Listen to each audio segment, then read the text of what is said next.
Peter Schmuck writes for the Baltimore Sun, and Peter, we knew that the Ravens were going to be on the clock to host the home opener after they won the Super Bowl. At what point did we have conversations between the Orioles and the Ravens to try to accommodate this? Well, Dan, when the Ravens unexpectedly won the Super Bowl, within a week or so after that, the Ravens did mention that there was a conflict and that they thought that they would be able to work it out with the Orioles. And then the clock went on, and this became more and more apparent that the NFL, wanted to use this Thursday night, which was scheduled in Camden Yards as the Orioles and White Sox game, and the leases for each team forbid them playing on the same day. They have to have an agreement for them to play on the same day. I know there were a lot of columnists saying, why don't the Ravens just tell the Orioles to stick it and go play the game anyway, because they're certainly going to fill the stadium and the Orioles aren't going to get anybody across the parking lot. But it doesn't work that way. And so they had to come to some kind of negotiated agreement, and they just couldn't. What about the relationship between these two franchises? How would you label it? Well, on the face of it, Dan, they appear to be cordial, but there's long been kind of a simmering kind of resentment of the Ravens on the Orioles side. And the Orioles have struggled, as everyone knows, until last year. They lost 14 years in a row, and their attendance had been cut in half. Meanwhile, the Ravens have been successful throughout, and so when this happened, I think there was a sense on the Orioles side. I don't just think. I know there was a sense on the Orioles side that the Ravens were just kind of bigfooting them. That the NFL was basically trying to shame them into giving up this date or to move down into a morning game. And they resisted, and also Major League Baseball resisted. There were so many moving parts. They had they would have had to adjust the the Orioles schedule, and they might even have had to adjust the Yankees and Indians schedules by a few hours to get approval from MLB to have the Orioles play in the daytime. But if you're going to talk to locals about this, how upset are Baltimoreans that this is going on? Well, for the most part, I think fans sided with the Ravens, and even though I think on paper the Orioles were not in the wrong here. I mean, the Orioles, this could have been planned for a long time ago. Several of the other teams that might have made the Super Bowl had off days that day.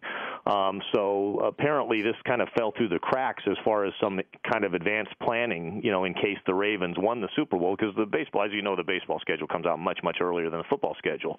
But the fans, I think, for the most part, because the Ravens are so popular and they've just come off a Super Bowl victory, pretty much sided at first with the Ravens.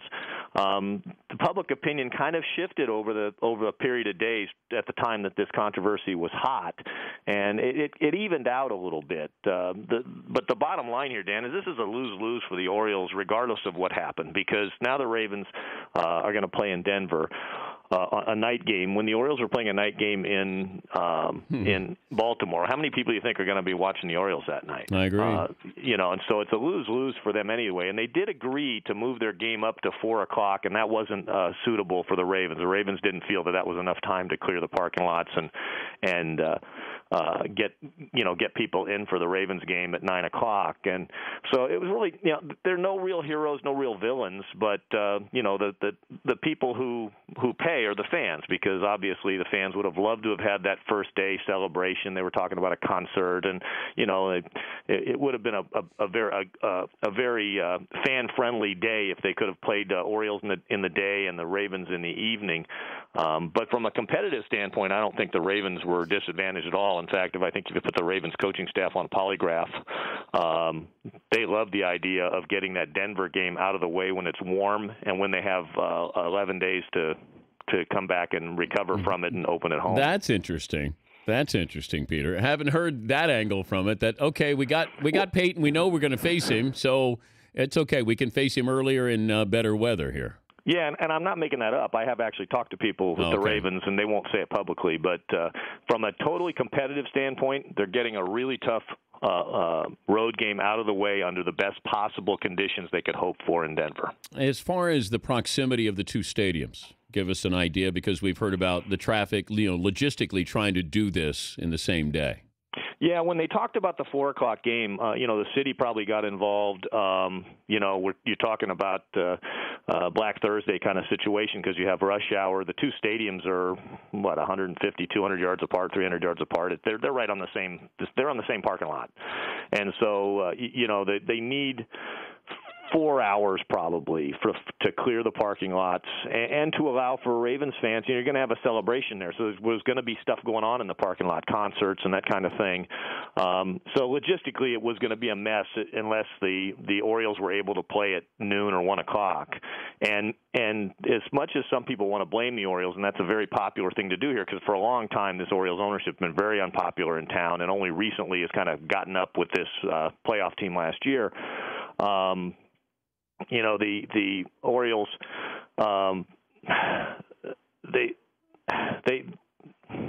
could have done it could have been done, but MLB was very resistant to this. And I talked to Katie Feeney, who did that day, who is in charge of scheduling, and they were very resistant. It wasn't a case of them saying, well, if the Orioles want to do this, you can do this. They were talking about what are we supposed to do? Tell the Yankees, because they're going to have to move their game up for three hours. What are we going to tell the Indians? Because both teams were coming off the road to come into Baltimore to play. Is this a baseball town still? That's a real fair question. Last night it was. But what about in a couple of months?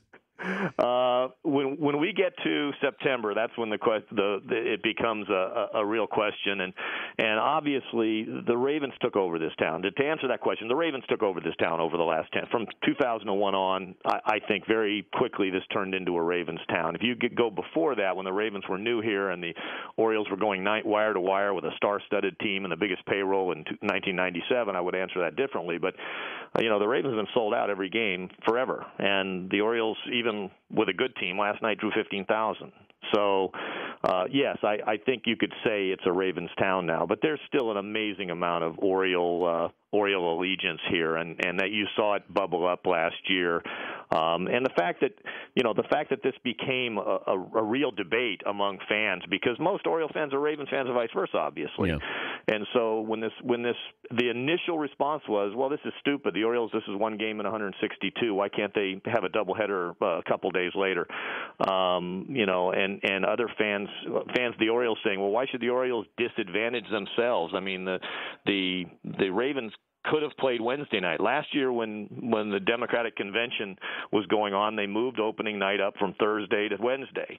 Well, and the NFL said this year that, well, that's Rosh Hashanah starts on Wednesday. Well, last year they played on the first night of Rosh Hashanah. So, it's been one of these things where there's so many different tentacles to this argument, and it's just starting to die down, frankly, and then now they announce the schedule, and it kind of bubbles up again. Peter, good to visit with you. Thanks for joining us. Thanks, Dan. He's Peter Schmuck, Baltimore Sun.